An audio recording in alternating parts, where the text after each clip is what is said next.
Selamat pagi semuanya. Kita akan masuk ke materi teks negosiasi. Sebelumnya, Anda harus mengetahui struktur dan kaidah kebahasaan teks negosiasi. Pada video ini, saya akan menjelaskan mengenai struktur, kaidah, dan langkah-langkah dalam membuat teks negosiasi agar menjadi teks yang baik dan benar. Berikut pengertian teks negosiasi. Teks negosiasi adalah bentuk interaksi sosial yang bertujuan untuk mencapai kesepakatan di antara pihak-pihak yang memiliki kepentingan berbeda. Lalu, pada teks negosiasi ini terdapat struktur.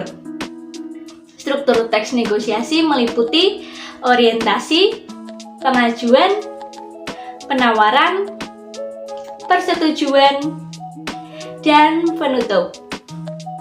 Struktur tersebut harus kalian kuasai agar menjadi teks negosiasi yang baik dan benar. Setelah struktur, pasti terdapat kaidah kebahasaan yang mengikutinya. Berikut ini kaidah kebahasaan yang ada di dalam teks negosiasi. Pronomina atau kata ganti, kalimat langsung, kalimat deklaratif dan interrogatif, kalimat persuasif, dan tuturan pasangan. Setelah Anda dirasa sudah cukup tahu tentang struktur dan kaidah kebahasaannya, Anda juga harus mengetahui bagaimana langkah-langkah dalam menyusun teks negosiasi ini. Langkah-langkah dalam membuat teks negosiasi antara lain menentukan tema, menentukan pihak yang terlibat, menentukan perbedaan kepentingan antara kedua belah pihak, menentukan kesepakatan antara kedua belah pihak, menyusun kerangka teks, mengembangkan kerangka menjadi teks utuh, merevisi kembali tulisan, dan publikasi.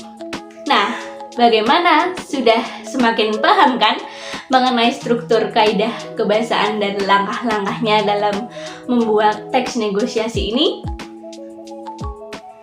Intinya, untuk membuat teks negosiasi, kalian harus memahami terlebih dahulu mengenai struktur dan kaidah kebahasaannya. Setelah itu, kalian baru bisa membuat teks negosiasi secara mandiri dengan langkah-langkah dalam membuatannya.